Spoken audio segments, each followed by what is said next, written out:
Sejam bem-vindos ao Papo sobre Família, um podcast especial que faz parte da série Família, uma série que estamos vivendo na IBC nos meses de maio, de junho. Eu não sei quando é que você está assistindo esse podcast, mas seja muito bem-vindo. Nós vamos falar de diversos assuntos nesses podcasts. Hoje, especialmente, a gente vai falar sobre a questão de educação financeira. Vamos falar um pouco sobre esse assunto, né? Sobre a saúde financeira da família. Eu me chamo Euriano Salles, eu estou aqui acompanhado do Paulo Júnior, o PJ. Nós vamos bater esse papo juntos aqui sobre isso. Paulo Júnior está à frente da nossa fundação, a FBC, Fundação Batista Central. O Paulo Júnior, ele tem a sua formação, né, na área de economia, também com pós-graduação em educação financeira. E aí, PJ? Bom, muito bom, né? Poder estar aqui, é um assunto bem bacana, bem relevante, né, para o momento, né? Então, vamos bater esse papo juntos aqui sobre finanças, sobre a educação financeira. Enfim, vai ser um tempo muito bacana, espero que vocês aproveitem. PJ, eu inicio essa conversa trazendo alguns dados bem atuais sobre o endividamento das famílias brasileiras em 2025, certo? Segundo a Confederação Nacional do Comércio, CNC, em abril de 2025, então bem recente os dados, né? Essa pesquisa diz que chegamos a 77,6% de famílias brasileiras endividadas. É um número que, quando eu vi, eu me assustei da quantidade de endividamento, né, das famílias brasileiras. Desses percentuais, 32,4% se consideram pouco endividadas e 15,4% muito endividadas. E a pergunta que eu tenho para ti é, quando a gente fala sobre endividamento, vem logo aquela ideia de boleto atrasado. Agora, o que é estar endividado, né? Tem gente que se considera pouco endividado, muito endividado, mas o que é que significa estar endividado? O endividamento, ele é aquela falta, né, da capacidade do indivíduo de honrar com os seus compromissos, né? Então, eu acho que é bem interessante entender essa relação do que é dívida e do que é endividamento, né? A gente pode aprofundar esse assunto, mas estar endividado é justamente isso, né? Quando o indivíduo, quando a família, ela não tem mais condições de honrar, né, os seus compromissos, ou então ela está vivendo, mas como diz o ditado, né, ela está tirando, né, de um canto e colocando no outro, ela começa a buscar empréstimos, ajudas, porque ela não consegue administrar mais as suas finanças e acaba atrasando, atrasa uma dívida, atrasa um boleto, atrasa uma conta de luz, enfim, essa falta de capacidade de honrar com os compromissos do indivíduo. Isso é um endividamento. Agora, eu compro um carro financiado, certo? Eu não tinha dinheiro para comprar, financiei. O dinheiro não é meu. Eu estou devendo ao banco, ou seja, eu estou com uma dívida no banco. Isso me faz um endividado se eu estou pagando em dias? Bom, a gente parte da ideia, do pressuposto seguinte, que qualquer compromisso que você assume, seja com um bem de valor, seja com um bem não de valor, a gente pode diferenciar um pouco esses dois conceitos, né? Mas qualquer compromisso que você assume que compromete a sua capacidade de organizar as suas finanças e isso te leva a um desequilíbrio financeiro em casa, isso é um endividamento. Então, para que você possa assumir um compromisso de comprar aquele carro que você queria, ou trocar o carro, ou querer adquirir sua casa e tudo mais, a gente entende que qualquer compromisso, qualquer parcela que você assume, precisa estar dentro de um planejamento financeiro, né? E isso talvez você pode até trazer aí referências bíblicas, né? Que, de fato, a gente precisa planejar algo para poder não se prejudicar lá na frente. Então, não é a questão de que seja o carro, ou seja a casa, ou qualquer outro bem. Tudo que você vai adquirir precisa estar dentro de um bom planejamento financeiro, né? Até porque as pessoas, as famílias, elas têm padrão padrão financeiro diferente uma da outra. Então, tem uma pessoa que tem uma vida um pouco mais simples, de repente ela quer comprar uma moto, ela quer comprar um carro, mais simples, popular, então tem uma parcela menor, mas tem famílias que ganham um pouco mais, vão querer adquirir um bem com um valor mais significativo. Agora, não adianta nada se isso não for adequado, né? Aquela parcela, aquele compromisso não for adequado ao padrão de vida que você leva. E isso pode trazer aí algumas complicações, né? Até porque se não for adequado, entra naquele ponto que é o da inadimplência, né? Isso, porque muitas pessoas elas estão endividadas, mas nem sempre ou não necessariamente estarão inadimplentes. Elas vão estar inadimplentes quando elas de fato não conseguirem mais honrar os seus compromissos e tiverem seus nomes, seus CPFs negativados, né? Perderem o crédito e não tiver mais como levantar os recursos para poder pagar, né? Aquela dívida, aquele compromisso que assumiu. Então, o endividamento, sim, é essa a falta de capacidade de honrar os seus compromissos, né? Ou então um volume maior de dívidas, além daquilo que você consegue, digamos assim, administrar dentro da sua casa, e a inadimplente quando de fato não há mais como você conseguir nenhum recurso e acaba que negativo o CPF, a conta atrasa e não tem mais como pagar, e aí o banco vai ficar cobrando, aquele amigo, aquele familiar vai ficar cobrando, então você está completamente inadimplente. Do ponto de vista oficial, a inadimplência é quando seu nome vai para o Serasa, vai para o SPC, e você não tem mais como sanar aquela dívida, seu nome fica preso lá, né? Então isso é a inadimplência. E nós estamos trazendo esse tema aqui para para bater esse papo, né? Tendo a ver com a série Família, porque como os números mostram aí, né? Realmente as famílias brasileiras elas estão endividadas. Eu lembro de uma frase do grande pastor e pregador Charles Spurgeon, né? Ele é considerado o príncipe dos pregadores, né? Então ele dizia que o pregador, né? O pastor, ele tem que estar com a Bíblia na mão e um jornal na outra. Ou seja, a gente tem que estar olhando para o contexto do mundo e trazendo a palavra de Deus diante disso. E a gente, enquanto igreja, enquanto IBC, nós fazemos muito isso, né? Olhar o que está acontecendo ao nosso redor, o que está acontecendo no contexto e trazer a palavra de Deus. E olhando justamente para esse contexto é que a gente vem conversar sobre isso. Não é a primeira vez que a gente traz um papo sobre essa questão financeira. Nós, de quando em quando, nós estamos conversando sobre isso com a igreja e é sempre interessante. Até o Paulo Júnior chegou a falar, né, de trazer algum versículo, alguma coisa assim. Tem uma passagem em Lucas, Jesus está trazendo uma parábola. Ele não está falando ali sobre a questão de finanças, né? Ele está falando ali sobre a questão que tem mais a ver com a questão da própria salvação em si.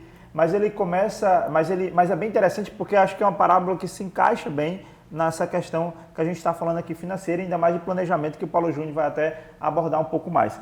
Lucas, capítulo 14, do verso 28 a 30, ele diz assim: quem começa a construir uma torre sem antes calcular o custo e ver se possui dinheiro suficiente para terminá-la?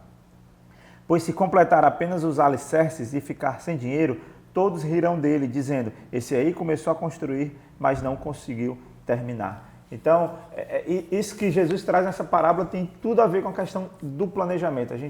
Nós conseguirmos planejar tudo aquilo que a gente venha fazer, querer comprar, para não chegar nesse ponto de não conseguir terminar de construir essa torre. Tem outra passagem lá em Romanos capítulo 13, do verso 7 a 8, Paulo está falando sobre o respeito às autoridades, e ele alerta o seguinte: deem a cada um que lhe é devido, paguem os impostos e tributos àquele que os recolhe, honrem e respeitem as autoridades. Não devam nada a ninguém a não ser o amor de uns pelos outros. Então, há uma orientação bíblica para nós cristãos de que nós não devemos ficar devendo. A gente tem que estar com tudo quitado, tudo pago. Só que nós sabemos também que muitas pessoas elas devem não porque elas querem dever. Não é porque a pessoa acordou na noite pro dia e disse: eu quero fazer uma dívida e não quero pagar. Eu já conheci gente que é assim, certo? que gosta de dar o famoso calote. Mas a maioria das pessoas não são assim. Acontece alguma coisa que faz com que elas cheguem nesse ponto e fiquem devendo. e estão doidas para poder sair dessa situação de dívida, né? E aí a minha pergunta, PJ, é quais são as maiores ou principais circunstâncias que a gente encontra hoje para se estar endividado?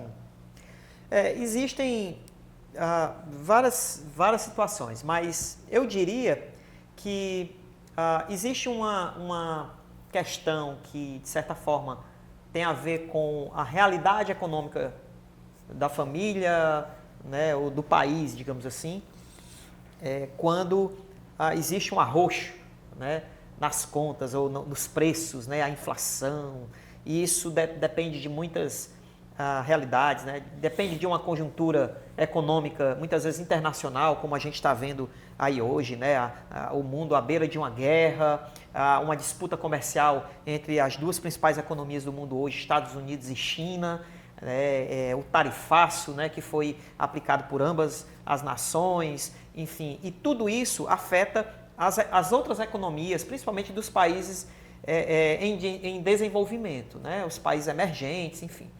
Então, essa conjuntura toda, ela pressiona a economia local, obviamente que dependendo do governo também, tem um governo que é mais, digamos assim, é mais gastador do que o outro, e isso vai prejudicando as contas públicas, e isso também interfere nos preços da economia, os preços da cesta básica, uma série de coisas. Então tem um fator econômico envolvido nisso tudo. Que é um fator externo, a pessoa é um não fator tem externo, como... isso. Se aumentou o preço do macarrão, aumentou o preço do café, eu não tenho, é um fator externo. É um fator externo. Que vai pesar no nosso bolso. E os salários, eles não se modificam nessa mesma proporção. Então, eles levam tempo para se adequar. Então, isso acaba que vai limitando a capacidade, o poder de compra das famílias e do indivíduo. Agora, existe um outro ponto que também tem a ver com o próprio indivíduo, que é um fator comportamental. Tem muita gente que, embora tenha as suas finanças ali de uma forma mais simples, ganhe um pouco menos, mas independentemente, digamos assim, da realidade financeira, existe a questão do comportamento do indivíduo em relação ao consumo. Tem pessoas que são muito consumistas, né? Tem aquela pessoa que vê aquele carro, ele quer comprar aquele carro, ele quer trocar logo, mas tem aquela mulher também que passa em frente à vitrine, quer comprar aquele vestido e tudo mais, então ela tem a facilidade do cartão de crédito, ela vai lá e paga, e compra e parcela, porque é parcelado, eu vou querer, mas nem sempre ela está precisando daquilo, talvez não é aquele momento de se trocar o carro, então tem muito a questão emocional, comportamental. E as pessoas compram por impulso. Então, a educação financeira, por exemplo, ela não é uma ciência exata, ela é uma ciência comportamental, ela é humana, porque mexe com essas questões do comportamento humano, né? Em relação ao que deseja ter, né? Então, há um desequilíbrio entre quando se está à beira de um endividamento, quando a pessoa realmente se torna inadimplente, é porque em algum momento houve esse desequilíbrio entre o querer, né, e o poder. Né? Eu poderia comprar, mas eu queria comprar e quis, né, mas eu não poderia. Então, houve esse desequilíbrio em algum momento. Né? Então, são vários fatores. Existem fatores um pouco mais, digamos assim, organizacionais, né, que envolve a organização familiar.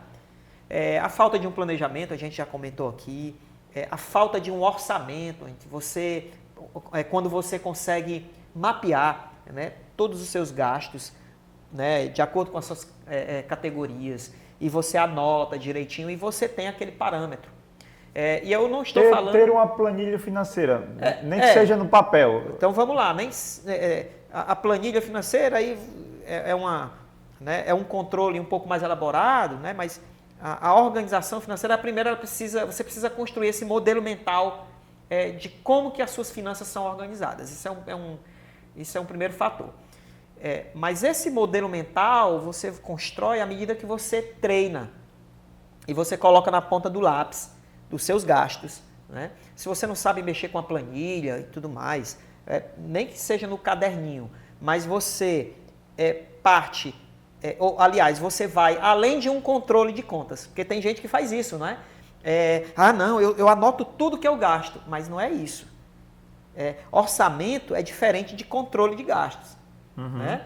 O orçamento, ele parte de uma previsão. Então, eu construo o meu orçamento, do mês que vem eu vou construir. Partindo de quê? De quanto eu ganho e daquilo que eu presumo que eu vou gastar.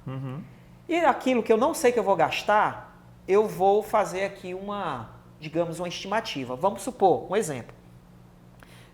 Você paga uma média aí de R$150 de energia. Ok, no seu orçamento você vai colocar R$150 de energia.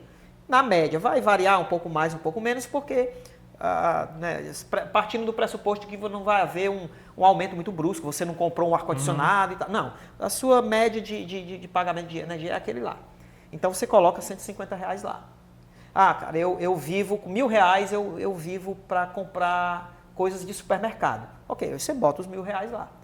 Mas vamos supor que você diz assim, puxa vida, mas eu estou precisando de um tênis novo, ó. Esse meu aqui já está quase descolando e tal. Mas eu vou incluir esse valor. Mas quanto será o valor do tênis? Né? Será que é 200? Será que é 300? Rapaz, eu acho que um de 300 seria melhor. Então você coloca a previsão ali. A previsão, antes de comprar. Coloquei ali para saber se eu consigo pagar. Né? E vamos supor que chegou, final do mês você recebeu e tudo mais, e você montou todas aquelas contas fixas, né? Pronto, agora eu vou comprar. Só que o dinheiro não vai dar para comprar o tênis de 300, só vai dar para comprar o de 200. Então você vai adequar o seu orçamento para comprar o de 200. Entende? Então, assim, o orçamento, você trabalha em cima de uma previsão, considerando suas contas fixas e aquelas aquisições, aqueles objetivos que você tem. Aí você coloca lá naquele controle.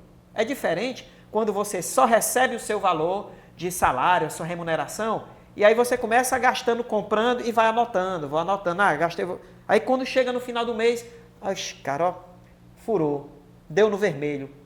Isso aí não foi orçamento. Isso aí foi um controle de gasto que deu errado.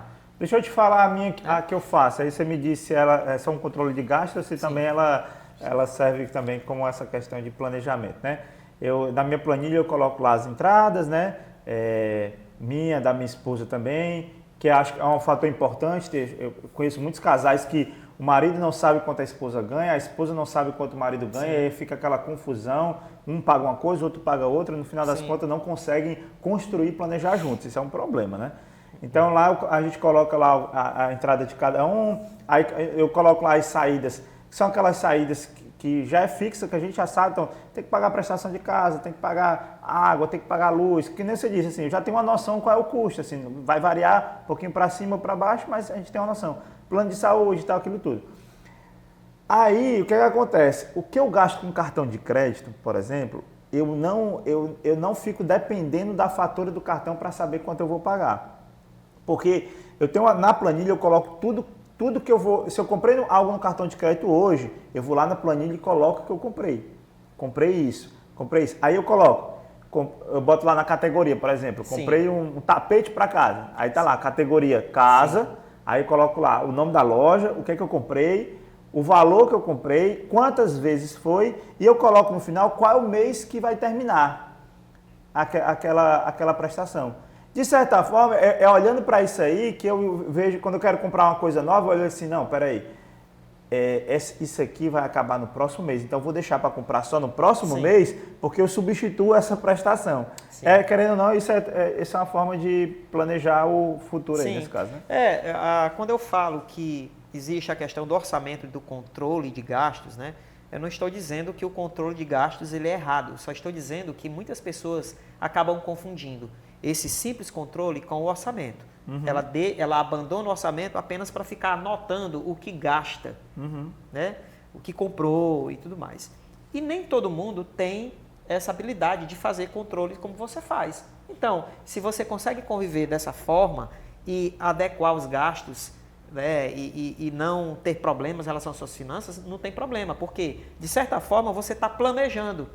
Porque quando você compra e consegue jogar dentro de uma planilha financeira, digamos assim, as parcelas que você tem para frente, não tem problema, você está trabalhando com previsões. Por quê? Porque lá na frente você vai olhar, olha, eu comprei isso aqui parcelado, vai vencer a parcela tal mês, então você vai com certeza olhar para a sua realidade financeira.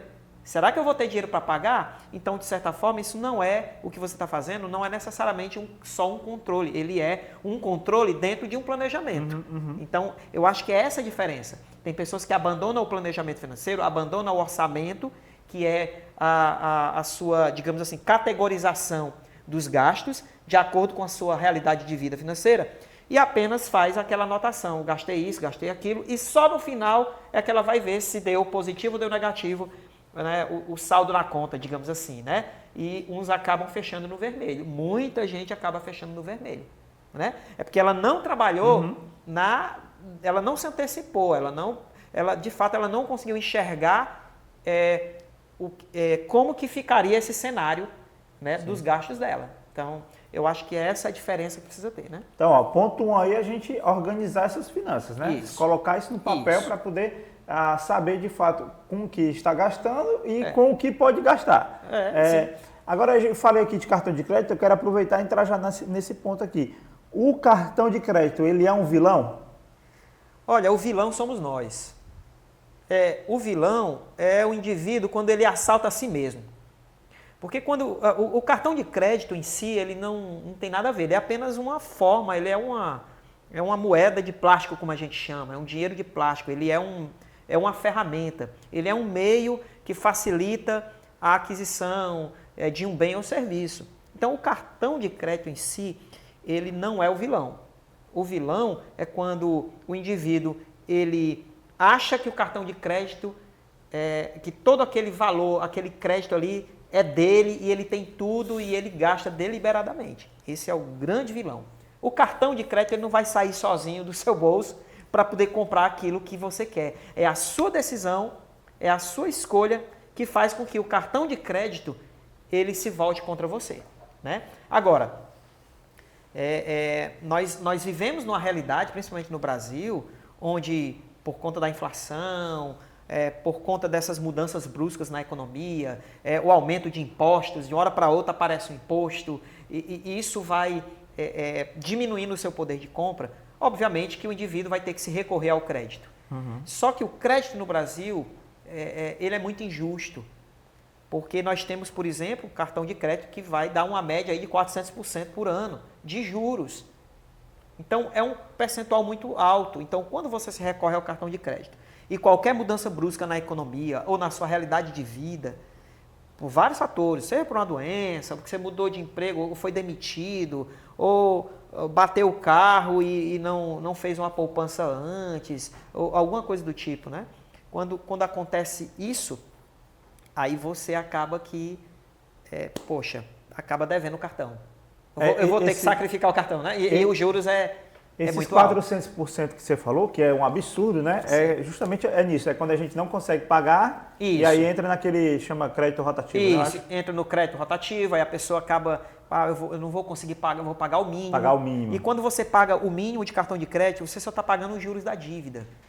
Então, as administradoras, elas sabem disso, elas elevam a taxa de juros porque sabem que aquela parcela de inadimplentes que vai pagar o rotativo, vai pagar o mínimo do cartão, ela com certeza, pela alta taxa de juros que ela cobra, consegue pagar ou bancar aqueles que não vão pagar de jeito nenhum. Então, ela joga a taxa de juros lá em cima. Entendeu? Então, assim, o vilão não é necessariamente o cartão, mas se você não consegue se organizar, não tem um bom planejamento financeiro, você costuma comprar por impulso, você não faz a previsão daqueles gastos dentro da sua realidade de vida, aí sim o cartão de crédito ele vai ser o grande, digamos assim, vilão da história, vai se tornar. Eu vi um meme essa semana que dizia assim: a minha educação financeira eu aprendi na escola bíblica dominical, quando eu descobri que o Senhor é o Jeová Jiré, que Ele proverá. Então, né? Eu compro no cartão, só Deus... E tem gente que age assim, eu conheço pessoas que dizem assim, né? Não, eu comprei e Deus vai prover. Mês que vem Deus vai prover. Sem ter esse planejamento, aí joga na conta de Deus. que eu ia falar sobre cartão de crédito até converso com alguns amigos sobre isso, quando pergunto sobre isso, é como você falou, né? O vilão somos nós, né? Ele pode até se tornar uma bênção, né? De quando você sabe usar ele Sim. da melhor maneira. Por exemplo, usar a seu favor, né? Eu utilizo o cartão com a questão de milhas, né? Sim. Então Acumular já pontos, já fiz algumas viagens com a minha família, eu sozinho e tudo, só utilizando as milhas do cartão de crédito. Por usar bem o cartão de crédito, acumulei as milhas e viajei. Então eu pude usufruir de viagens com a minha família, né, curtir com a minha família, usando esse benefício do cartão, sem me endividar, sem entrar num crédito rotativo ou qualquer coisa dessa forma, né? Falando em dívida, falando em cartão, em juros, e os empréstimos? Porque o que a gente vê por aí quem é aposentado, aí tem o famoso consignado. Isso. Né? Só que tem aqueles empréstimos que assim, não consulta SPC, não consulta Serasa. Aí muitas vezes a pessoa ela contrai o empréstimo, mas ela não tem nem noção da taxa de juros que está sendo paga. Tem sido um vilão também? Como é que funciona isso? Eu acho que o que eu vejo, né, é que qualquer, digamos, decisão do indivíduo, da família, de buscar um empréstimo, precisa ter o entendimento de qual é a motivação, qual é a necessidade daquele empréstimo. Né? Então, assim, quando tem aí o consignado, por que se vai buscar o empréstimo do consignado? O que é que você quer construir? O que é que você quer alcançar? Esse é um ponto. E o consignado, embora ele tenha um juros bem menor, mas ele de fato ele é por lei, você não consegue cancelar ele, porque ele vai ser descontado diretamente no seu salário, na sua aposentadoria, é descontado na fonte. Então é muito difícil você conseguir cancelar isso aí. Né? Agora, ele tem uma taxa de juros menor e eu creio que ele só pode ser utilizado de fato quando você precisa resolver algo muito urgente, muito importante, mas não adianta nada se você não incluir essa parcela do empréstimo dentro de um bom planejamento financeiro, entendendo que, embora o juros seja menor, mas ele continua sendo uma taxa de juros, você vai pagar e, dependendo do tempo, vai pagar uma taxa de juros bem maior. Né?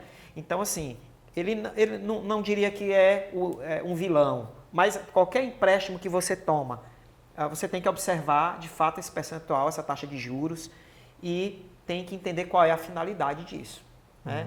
Tem pessoas que tomam um empréstimo direto no banco, muitas vezes para adquirir algum bem que não conseguiu ainda, mas que está necessitando muito. Então, o banco fornece, já tem uma taxa de juros um pouco maior do que o próprio consignado, mas um pouco menor do que o cartão de crédito.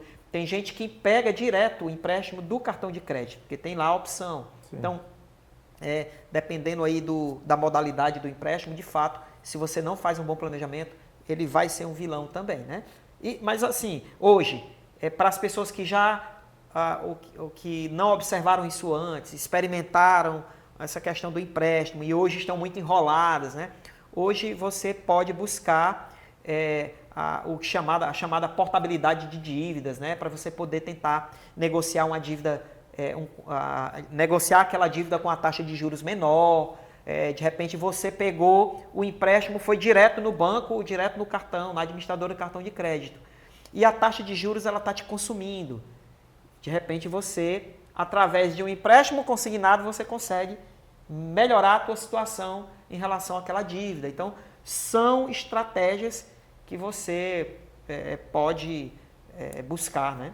Obviamente, uma orientação de um profissional, né, de educação financeira pode também te ajudar muito nisso. Então, não é o vilão, né, o empréstimo em si, mas é a motivação, a necessidade. Tem alguém aí nos assistindo que pode falar assim, Paulo Júnior, mas eu não entendo muito sobre essa questão de qual é a melhor taxa de juros, enfim. Dá para a gente ter uma noção, por exemplo, ele vai lá, acessa o aplicativo do banco dele e o banco está dizendo que vai emprestar um dinheiro a ele a 10% ao mês. Sim.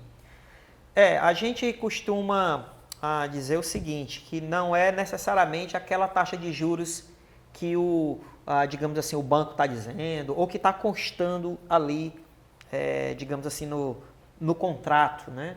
Ou então no aplicativo, você está vendo ali, olha, é 5%, 2% a taxa de juros, é 10%, enfim. Existe o que a gente chama de, que é a taxa de juros efetiva, né? Que é aquela taxa de juros que você vai pagar no final da dívida. Uhum. Então, às vezes você enxerga 10%, que é o exemplo que você falou, mas é só 10%, mas que no final da dívida, porque você precisa considerar o tempo também que você vai terminar de pagar aquilo. Sim. Então, no final, quanto é que eu vou pagar mesmo, né? Uhum. E às vezes a pessoa não paga 10%, que é aquela taxa de juros que ela está vendo, né? O que ali está escondido, está escondendo, aliás, a taxa de juros total, né? A taxa de juros efetiva, que muitas vezes pode ser 100%, pode ser 200%. Então, quando você vai, por exemplo, fazer um empréstimo, porque de fato você não teve outra alternativa, né? Você sempre tem que perguntar qual é a taxa de juros total mesmo, efetiva. Né? Não é essa taxa de juros aqui de 2%, 5%, 10%. Quanto é de juros? Né? Então você vai fazer aquele cálculo, talvez o próprio agente bancário, né? O agente financeiro, ele tem a obrigação de lhe mostrar quanto que você vai pagar de juros no total. Aí você faz, né, Porque o agente cálculo, ele pode chegar e falar, não, aqui você vai pagar só 3% ao mês, é muito baixo. 3% E você ao mês. pode fazer em 72 meses. Aí, quando você calcula os 72 meses... Isso, é porque geralmente é no juro composto, né? Então, quando você calcula isso no ano, né, isso aí dá mais de quase 40%, 50%. E isso é um percentual alto, né? É um percentual muito alto. Então, tem que buscar saber qual é a taxa de juros total no final da dívida. Eu estou falando numa linguagem bem simples, não muito técnica, porque eu sei que tem gente aí que muitas vezes tem a dificuldade de entender, né? Mas pergunte ao agente financeiro. Eu quero saber quanto é que eu vou pagar de juros no final da dívida. Sim. Né? É 10%, 50%, 100%, quanto é? Então, isso aí vai te ajudar a entender melhor se você faz aquele empréstimo ou não. Né? Paulo Júnior, tem alguns casos que as pessoas elas contraem a dívida, não é nem porque ela quis comprar alguma coisa, mas sei lá, a pessoa ficou doente, de uma hora para outra ela teve que arcar com a despesa que ela não estava contando. Uma hora dessa você ter um dinheirinho guardado faz toda a diferença, né? Sim. Então, eu queria que tu falasse um pouquinho para a gente aí sobre essa questão de ter uma poupança, ou melhor, uma reserva de emergência, né, como chama. Isso. Fala um pouquinho para nós sobre isso.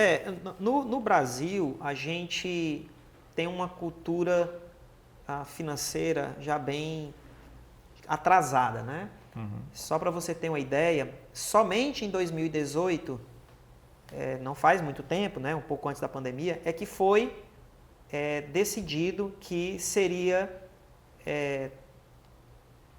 falado de educação financeira nas escolas, né, na base nacional comum curricular, que é a BNCC, né? Foi decidido lá somente em 2018. Em outros países mais desenvolvidos, né, isso aí já é algo já de muito tempo. Então, assim, a cultura de educação financeira no Brasil, ela é muito recente, muito incipiente e ainda não chegou ainda no nível, ao meu ver, num nível adequado.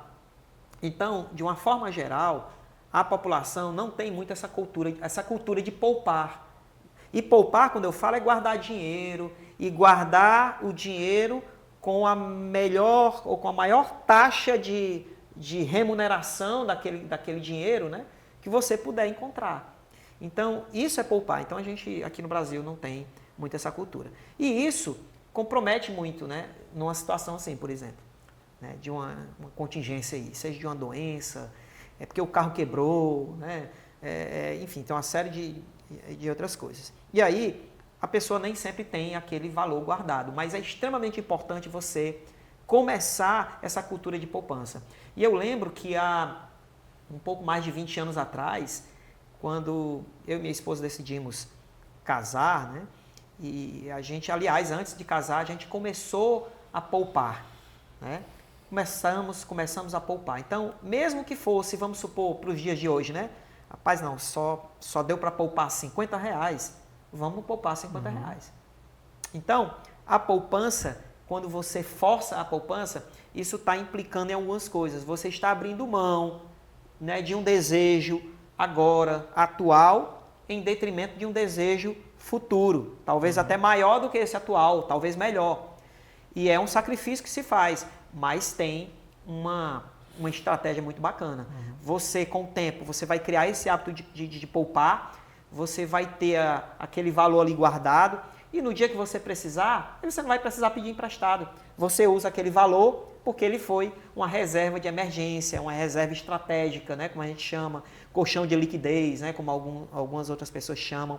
Então, a poupança, ela precisa se tornar não só uma estratégia, mas se tornar uma cultura de vida também, pensando nesse planejamento financeiro. E a poupança não só para essas emergências, né? A poupança, ela tem várias outras finalidades. Ela tem, seja para você trocar o carro, seja para você adquirir a sua casa, seja para você fazer uma viagem, pagar a faculdade do seu filho, ou um próprio curso que você sempre queria fazer, talvez uma aposentadoria.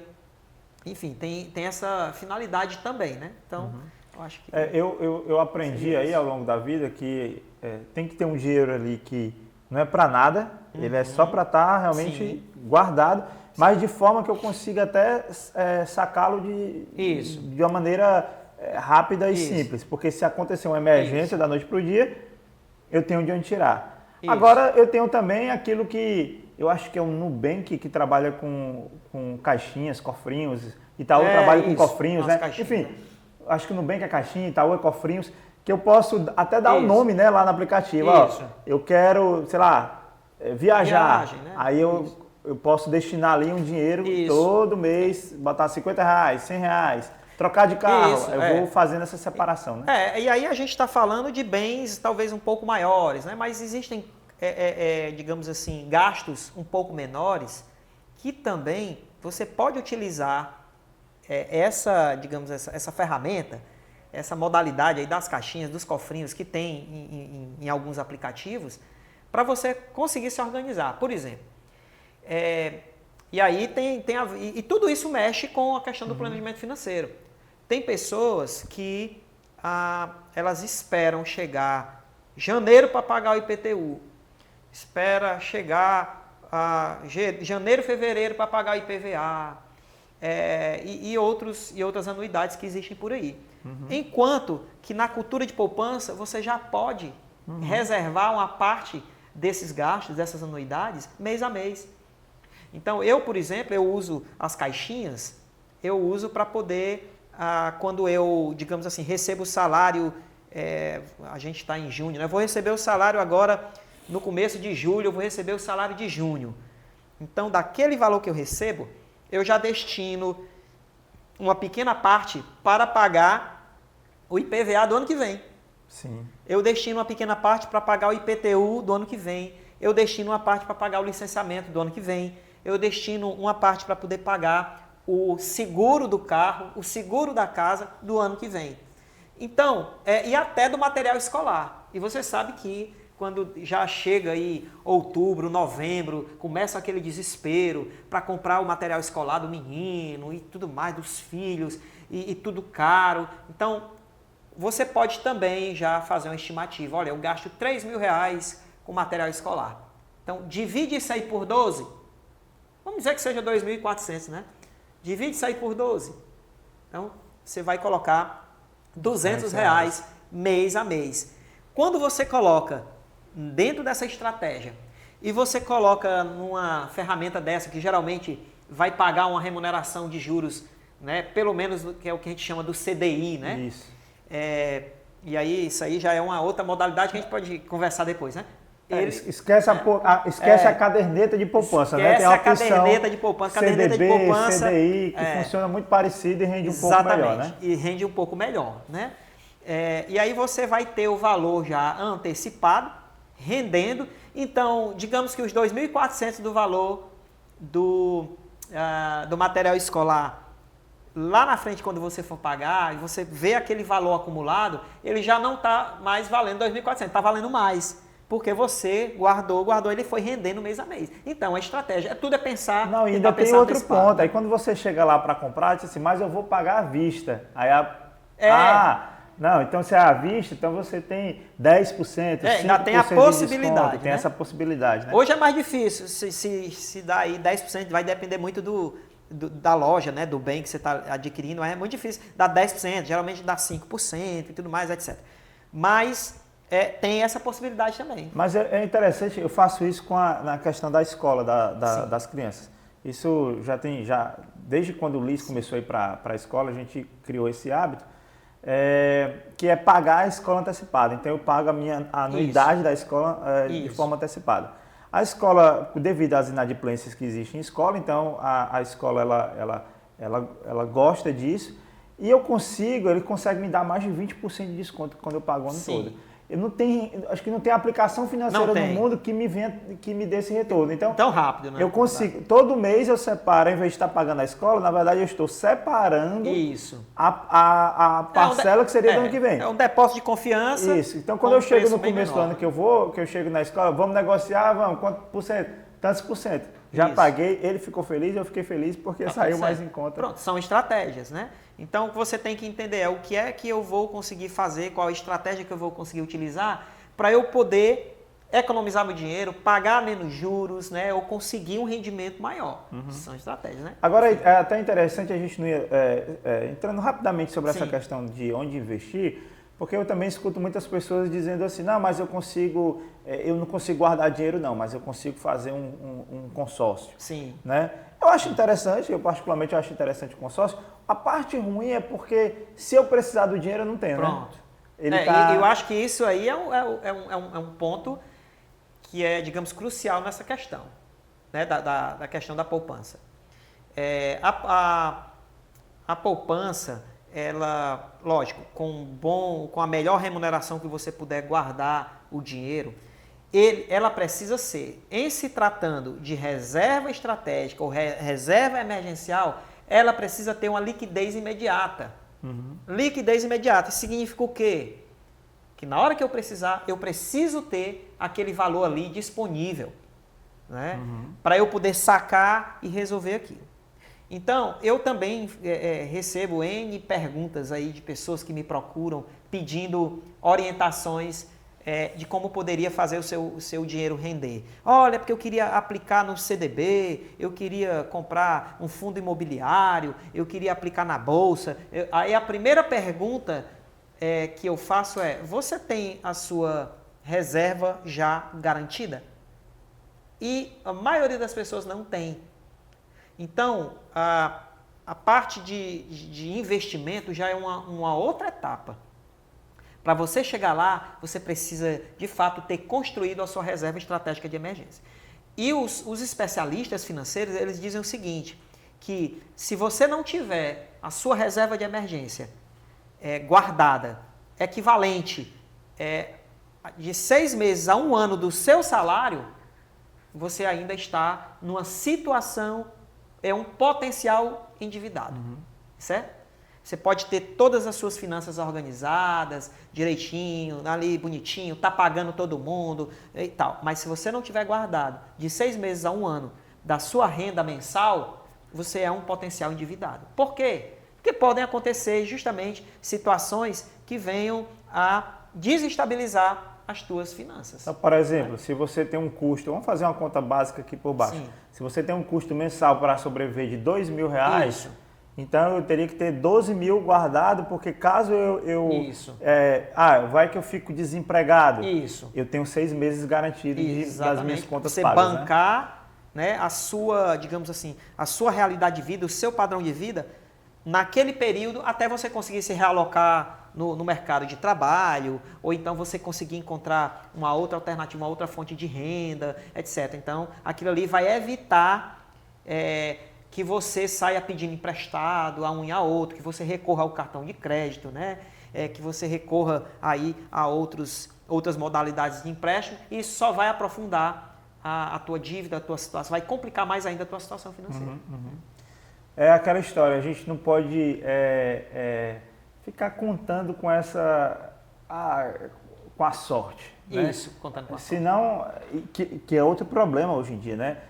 Hoje em dia você abre a televisão e a palavra sorte ela está em todo lugar, Isso. porque tem essa história Sim. dessas bets. Isso. E as pessoas elas não fazem planejamento financeiro, elas não guardam dinheiro, mas aí o pouquinho que tem, não, vou contar com a sorte. Isso. Vai que dá certo? Isso. Vai que dá certo. E aí a gente gera um outro problema que eu nem sei como é que vai ser o futuro do Brasil diante de tantas apostas que são feitas hoje. Né? E tudo isso é a força da mídia, né? É a moda, é o momento, digamos assim, é a disponibilidade, é a oferta dessas coisas no mercado que faz com que as pessoas que têm ou um tempo ocioso ou têm digamos assim, esse desequilíbrio comportamental e não têm as suas finanças organizadas, leva as pessoas a se endividarem com isso e tudo mais, né? E até leva muitos ao vício disso, né?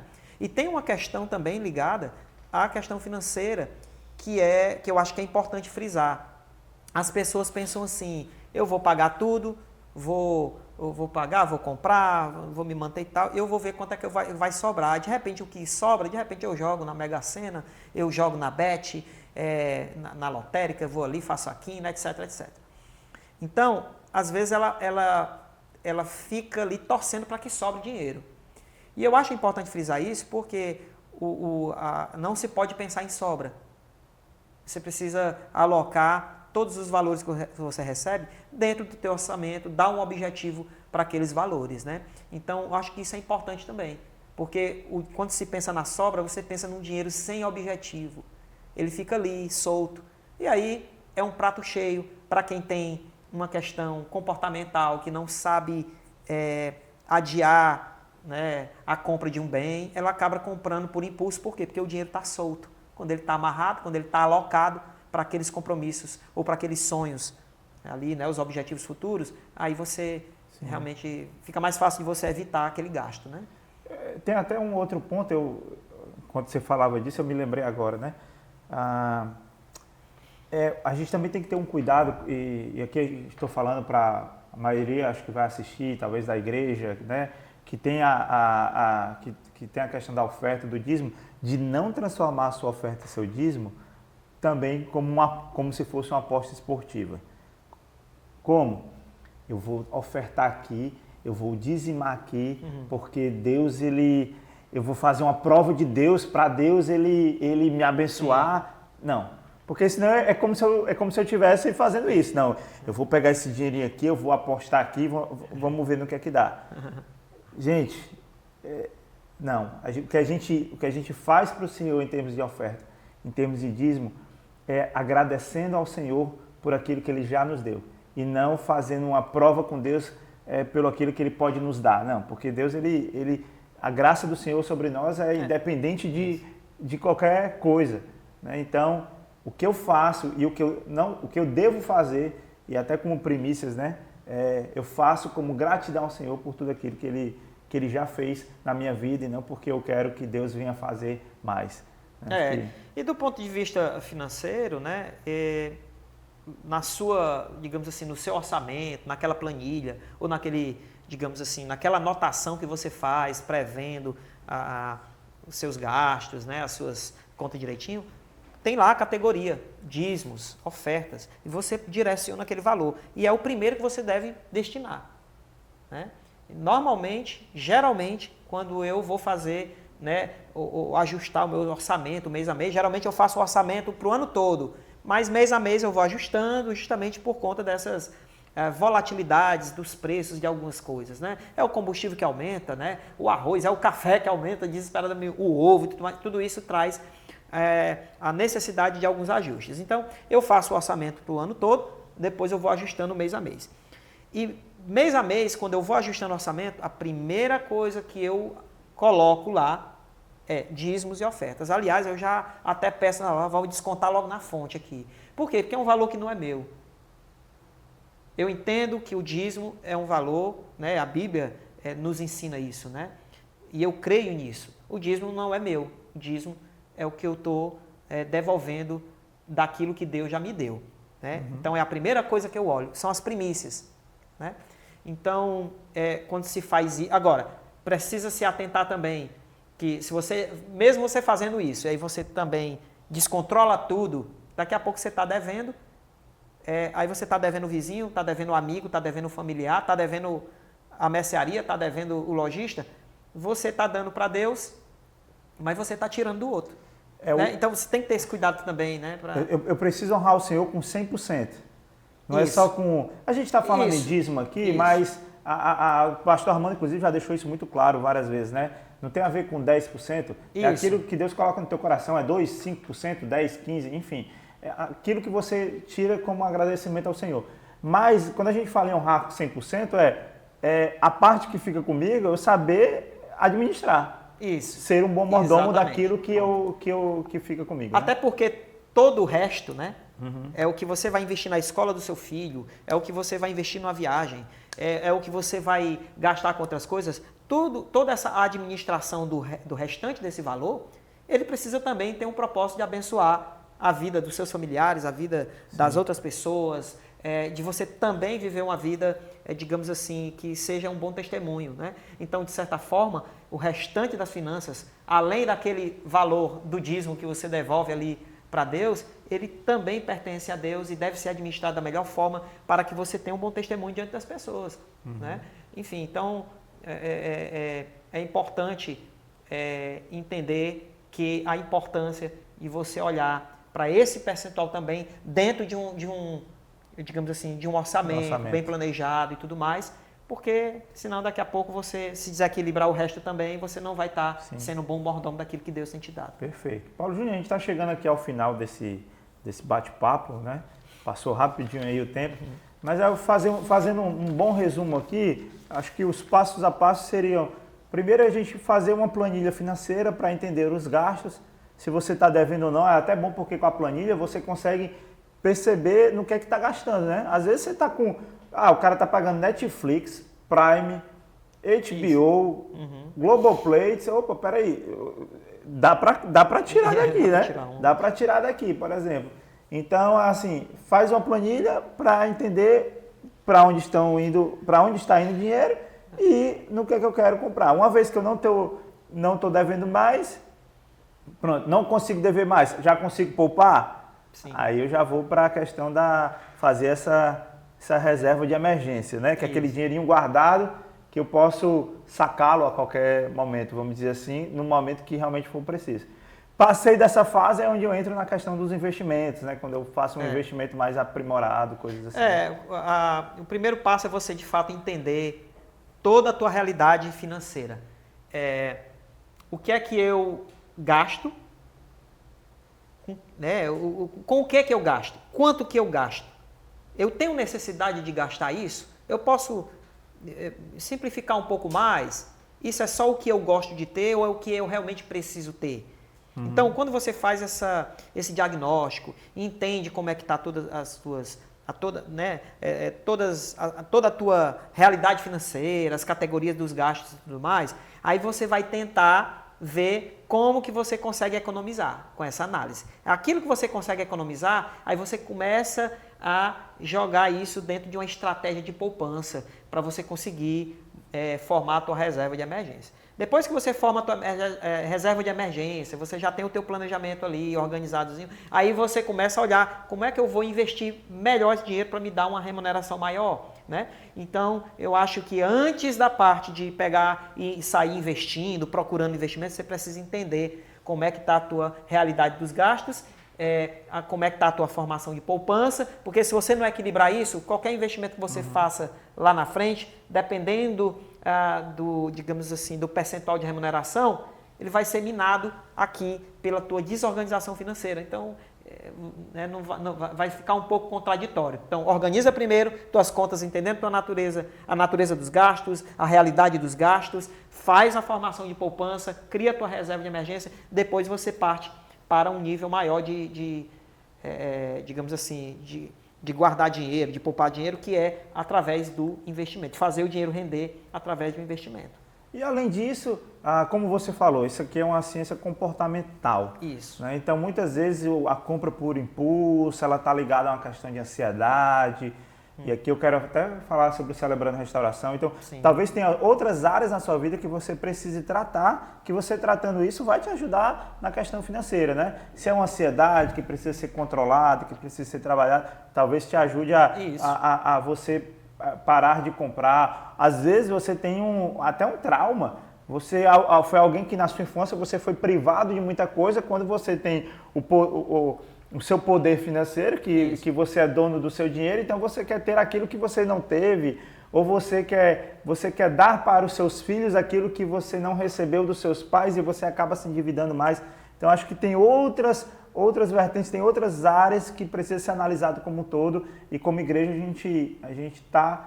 como igreja estamos aqui para ajudar, né? Nesse sentido, por isso que eu falo do Celebrando Restauração, que é uma ferramenta maravilhosa que a gente tem às segundas-feiras, que pode te ajudar a diagnosticar isso.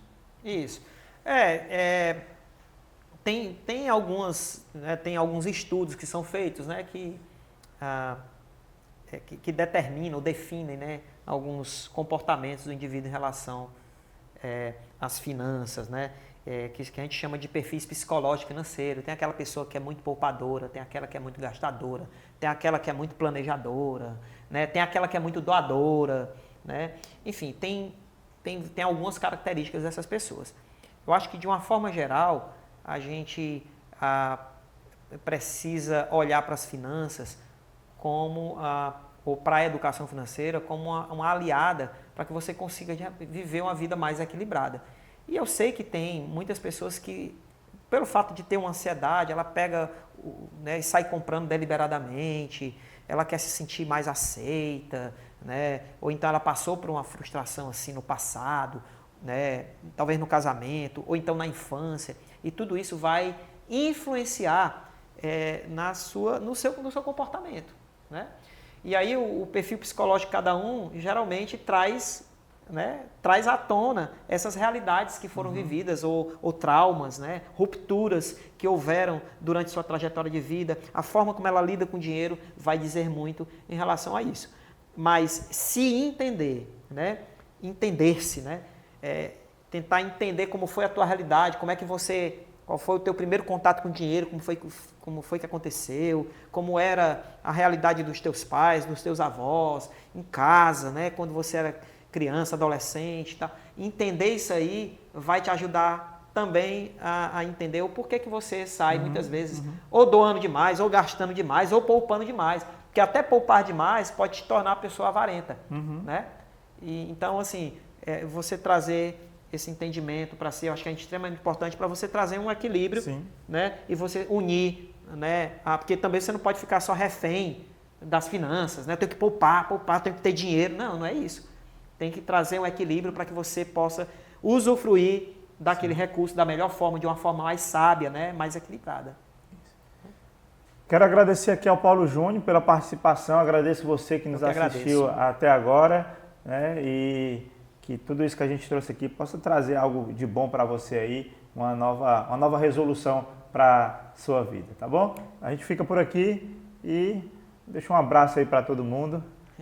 Valeu, gente. Foi um prazer, né? Muito bom aqui ter conversado sobre isso. E se você quiser saber um pouco mais, aí entre em contato aí, né, com o Euriano aí, através aí das plataformas aí. Eu posso disponibilizar aí um PDF aí para tem um material ajudar você. Tem um material do Paulo Júnior, ele vai estar disponível aqui no link aqui do YouTube, como também vai estar disponível também no nosso site www.ibc.org.br.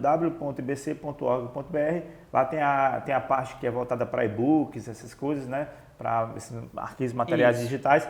Então, ali tem um material preparado, um e-book feito pelo Paulo Júnior sobre essa questão da organização financeira, né? São as 12 atitudes essenciais para sair das dívidas. 12 atitudes essenciais para sair das dívidas. Então, você pode baixar e eu acredito que isso vai te ajudar bastante. É um complemento daquilo que a gente falou aqui nesse podcast. Tá bom? Valeu, pessoal. Gente. Foi um prazer.